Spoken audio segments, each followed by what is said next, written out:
How does a pile of disconnected notes become a polished dissertation chapter, article, or book? Why does every successful research project seem to have to pass through a stage that feels completely out of control? Hey, co-authors. In this episode, we explore one of the most misunderstood realities of academic writing, the role of chaos. Many students assume strong writing begins with clarity, confidence, and a perfectly organized outline. But in reality, good research often starts as a messy collection of ideas, notes, and half-baked arguments. We'll examine why this chaos is a necessary stage in the thinking process, and we'll discuss practical strategies for transforming confusion into coherent scholarship. So let's dive in.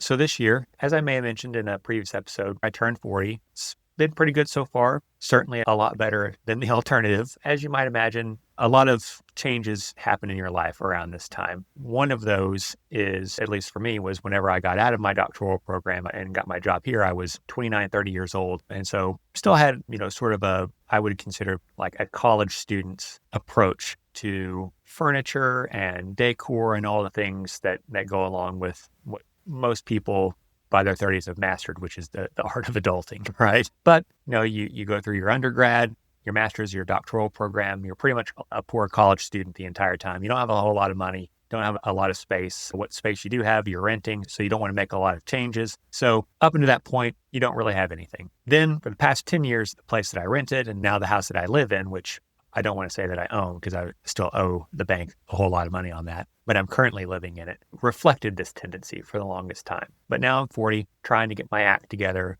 at least appear as a normal, contributing adult in society. And one of those things is my partner and I decided that we were going to go out and get an actual bed, not one that we had schlepped around 4 different states, but an honest to God bed. And so as you do, you get a new bed. Well, then you need to get a new frame. So we find ourselves at IKEA. And I'll just say, I've put together IKEA furniture before, but one of the things that I've realized now that I'm over 40 is that I, in fact, do not want to put together IKEA furniture anymore. You're on the hardwood floor, you're getting up, you're getting down, my screwdriver's a little bit far, I got to reach for it, and things hurt now. Your body's not quite as athletic and as forgiving as it once was. And so probably never again will I buy an entire bed frame and put it together from IKEA. But about halfway through this process, I'm getting pretty frustrated because, as one can imagine, putting together IKEA furniture, it's not fun. And I'm looking around and I'm like, man, there's parts everywhere. There's boxes everywhere. There's plastic bags everywhere. There's just crap everywhere. And it's really bugging me because I tried to go to the bathroom. You step on some piece or gadget that you've never seen outside of an IKEA building toolkit. And you're just like, man, screw all this. I'm so done. My partner, she's pretty cool. She's like, hey, man, we're going to make it. It's going to be okay. Just chill out. So we work on it together. We finally put it together. We put it in the room. We put the mattress on, new mattress, new bed slats, the whole works, and probably have the best night of sleep that I've had in 10 years. Whenever you're in the middle of this chaos, whenever you're in the middle of all of these little parts that fit together, but they don't seem to be working in quite the same way that you want them to be, and you're getting frustrated and you're getting angry and you're about to quit, just take a step back, have someone, a loved one, talk you off the roof, and things will eventually turn out okay. And I felt like this was a pretty apropos metaphor for the writing process, right? So many times you get in, and whether it's organized or not, the sheer chaos, all the ideas swirling in your head really makes it hard for you to figure out what it is that you want to say and how you're going to say it in a way that really makes an impact on your audience. And so that's what I want to talk today. That's what I want to talk about today. I want to talk about how one makes order from chaos whenever you're making your research. Okay, so let's dive in. Are you interested in mastering scholarly writing, developing productivity, and increasing impact, all while staying healthy? Then welcome to the Publishing Academic Research Podcast. My name is Dr. Kyle Ruddick, and I'm a full professor and writing coach who's dedicated to making sure you break through whatever is stopping you from reaching your scholarly goals. I meet so many scholars who have creative, innovative, and daring ideas, but can never seem to get those projects from proposals to print. I want you to get your work in the hands of people who will read it and appreciate it. So let's get into this week's big idea. So before I get into the 4 major problems that I usually see whenever I'm working with authors on this problem, I want to say that overall, this is actually pretty common and, in fact, probably will not go away, unfortunately, for the duration of your writing career. But I will say that the good news is that the problem really stems at its core from your own curiosity and excitement. Like that's the cool thing about it, right? Like you're really into this idea. You're seeing all of these connections. You're perhaps articulating a new area of study or a new take on an idea that other people haven't seen before, or you're reaching this new population, or you're trying this new experiment, whatever it is, but you're breaking new ground. And it's that very same excitement and curiosity that's making it hard for you to write because you've just got so much going on. You've got all these connections that you're making, and it makes it difficult to sift through all those things. But the good news is that's better than the alternative, right? Like you don't want to be doing research that you don't care about. But it also means that you're going to be motivated to really start to think about, okay, then how can I make sure that other people can share in the excitement that I have?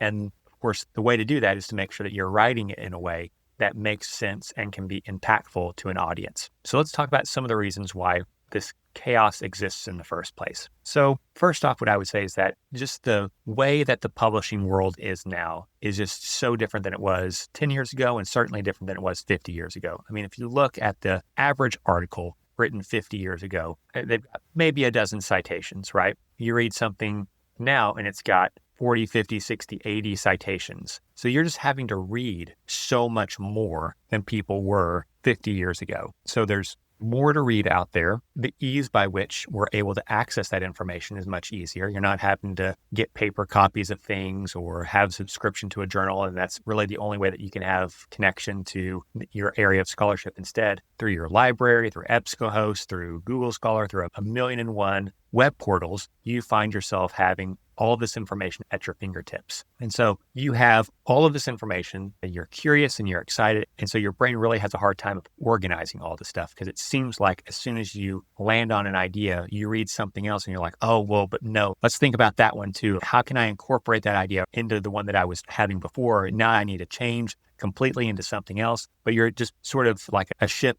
on the ocean in a storm, like you're just being buffeted on all sides by these winds and you're just being tossed around because you just have so much coming at you all the time. The second reason that I see this is that I think a lot of students, I think a lot of early career writers, especially as they're reading a lot of the work from what they perceive to be as the quote unquote big name scholars of their field, they see their own sort of nonlinear process, right? They see all the messiness, all the chaos that's going into writing this, all the weird notes, all of the half-baked ideas, all the files with all the weird names like final draft, no final draft 2, no really for real final draft this time, right? All of this sort of stuff. And they interact with their professors or with quote unquote big name scholars, and they seem so self-assured and so put together that they think to themselves, oh, my nonlinear sort of approach to this is wrong, and it's a function of me being a novice in this, and other folks don't have to struggle in this way. I can tell you right now, as a person who has written a lot over the past 10 years, it's still sometimes a struggle to think about, okay, what is it that I'm really trying to say here? And it might take me a few drafts or an outline or two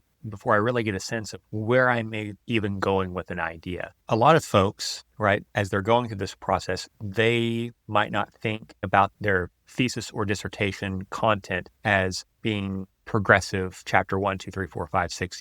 They don't think about it in those linear terms. They are seeing these connections from across all of these different chapters, or they're sitting down to read an article and they write a little bit on the methods section because that's the thing that they're really excited about. And then they have to go back to the literature review. And then, oh, now I've got some data. Now I need to start doing that, right? Like this nonlinear process is, for some people, the part of the thinking. And if you expect a linear process, then you start to think, I'm doing this wrong. And you start getting bogged down and you start engaging in self-doubt. But that may not be the case, right? You might not actually be lost. You just might be approaching this project in a way that doesn't meet your expectations for how you're going to proceed with it, but is actually going to be a successful approach for you. The third thing that I see is that similarly, I would say is whenever you're doing your reading, you read your articles, you read your books, you read whatever it is that you've been assigned or that you're interested in, what you are seeing is the final product of all the revisions. And so again, it's really easy to kind of get into this space where because all you see is the finished product, you think that that's the thing that your draft, even your final draft, should look like. And certainly your final draft should be a strong draft, but I have yet to ever submit anything to a journal or a grant or a book proposal or anything else, that the first draft was the thing that was published, right? And I've been doing this for a long time. I consider myself to be a pretty good writer, but even still, like, I will still have reviewers and editors say, here's things that you could do better. Here's ways that you can make this clear. And so if you let go of this idea that your final draft should look like a finished journal article or a finished book, and instead think to yourself, how can I, with the resources that I have available, whether that's myself and maybe a trusted colleague, or maybe a couple of beta readers, or maybe my best friend or my partner, whoever it might be, how can I write a draft for this type of person and have them read it and then get that feedback and incorporate it however you need to? That's as good as you can get it before you send it in for actual publication and for the review process. And even though that's going to put you in a place where you're still going to need to make revisions and you're still going to have to go through the process, you're going to feel like you have, at least as much as you can, the order and the structure that you need for your project in order for it to make it through that initial hurdle of getting past the desk rejection and go into the hands of reviewers. The last thing I will say is that I think for a lot of early career scholars, and this is, I think, particularly true if you're in your first or second year as a doc student, it's probably been pretty rare in your life up until this point that someone has told you that you have not done a good job on your writing. Certainly that was the case for me. I go through my undergraduate program, everyone's like, oh man, you're such a great writer. You're such a great writer. Go through my master's program. Oh, you're a good writer. But then whenever I get to the thesis of my master's program, and I have an advisor who's really persnickety about writing and about writing well, that's the first time that I really start to get pushback on my writing. And then I start to really kind of crash out because I'm like, oh, everyone's told me that I'm basically a perfect writer for 4 or 5 years. And now I've got a person telling me, oh, it's not just a comma placement here or something like that. Like, you have deep revisions that you need to make. You have changes that you need to make to your writing style overall if you're going to be effective. That was really hard for me to hear at first. And so if you have gone through your life getting very little revisions from your instructors, recognize, like I should have at the time, but didn't, that, you've been going through this process. Professors, whenever they have 30, 40 essays to grade, your writing probably was in the top 10% of the 30 or 40 essays that got handed in to that class. But the 10% of the best writing in undergrad, that's what goes on to a master's program. Well, then of that, another 10% goes on to get their PhDs. Now you're talking about 1%, right? It's 10% of 10%. 1% of those writers are going on to their PhD programs. And then of that 1%, maybe 10% publishes with regularity and with impact. So now we're talking about 0.1% of people who are writing and writing well. For those of you who are listening, if you're like, that's not right, Kyle, like that math doesn't math, recognize that I'm in the humanities. And so math is not my strong suit, but I'm doing this off the cuff. So like a little forgiveness is appreciated. But if we can take that math to be correct, right? 0.1% of writers are what come out of this entire process. So that's the level that you're having to write at in order for you to be publishing regularly. Well, that can give you this very intimidating perfectionist idea. So if you are encountering for the first time real pushback from your instructors, from your professors, from your advisors, from journal editors, from journal reviewers, know that that can be a really ego-threatening place, because it may be that up until this point you haven't had a lot of that type of feedback. But the level to which you need to be able to write in order for you to publish, that bar is always getting higher with every successive hoop that you jump through, from bachelor's to master's, from master's to PhD, PhD to professor, and professor to actually regularly publishing. So what are some ways to address this? Well, I've got one practice for you to try to help with this a little bit. But before I get into that solution, I just want to say again that that framing this as a solution might from the very beginning frame being chaotic as a problem, right? And instead of chaos being something that's a part of your method or a natural part of the process, and then you end up getting frustrated with it, and then you have to get talked down by your partner, because if you see another instruction booklet for a brimness ever again, you're going to light the next IKEA that you can find on fire. Instead, it might be that this chaos is a part of your process. And so if you come into this with this idea of, well, I've got a chaotic method, and so this solution to make it orderly is what I need to do, then you don't do the orderly process.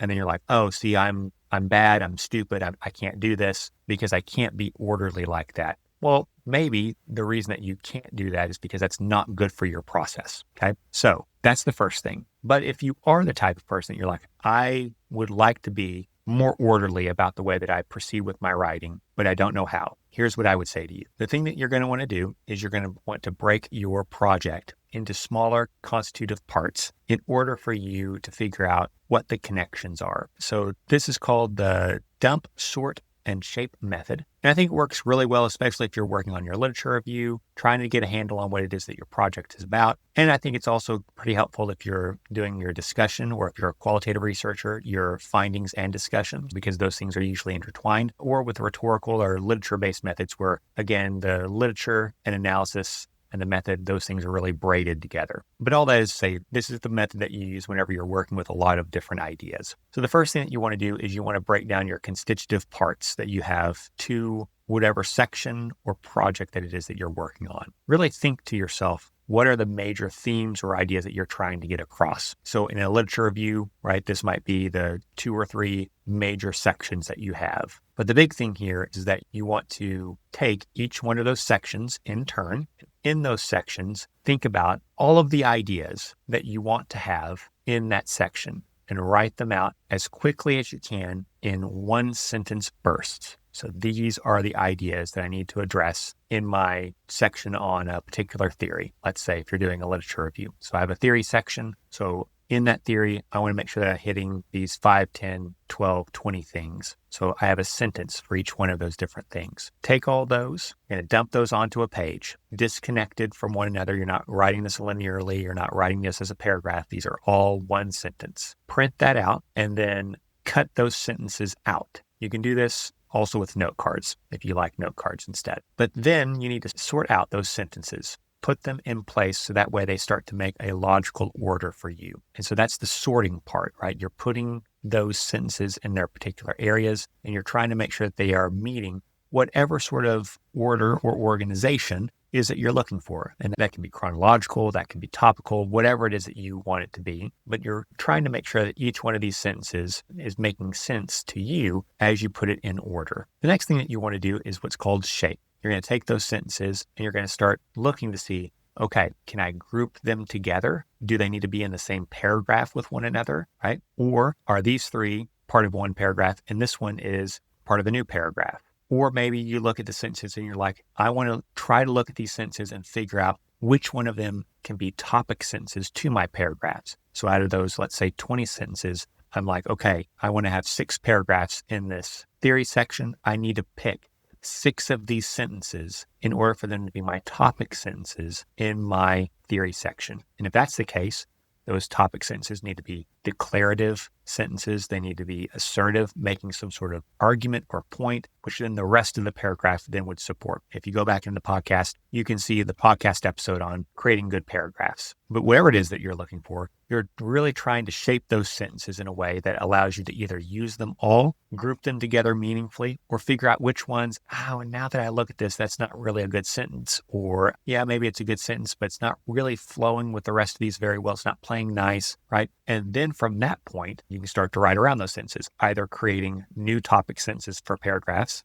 to encapsulate some of those sentences, or again, using some of those sentences as your topic sentences for the paragraphs that you're going to have in that section. Overall, what I would say is that this problem is something that will always be with you. As I have continued to write, I find that there are some times whenever I'll have an idea, and by the time that I get to sit down and write about it, I know exactly what it is that I want to say. I know how I want to say it. It's usually on a topic that's very central to my program of research. And so I just know, man, like this is the stuff that I'm going to use. It's only through the process of slogging through the chaos that I end up emerging with something that's halfway usable. I was invited to write a chapter for a handbook, and that's kind of where I am in that process right now. Like I've got maybe about a dozen or so citations that I've read so far. I've got a couple of paragraphs. I've got an outline, but all of it is very murky at this point. There's a part of me that's not really happy with that. Part of me that says, man, if you didn't really have a strong idea with this, whenever they ask you to write this chapter, why didn't you just say no? And that way you'd have had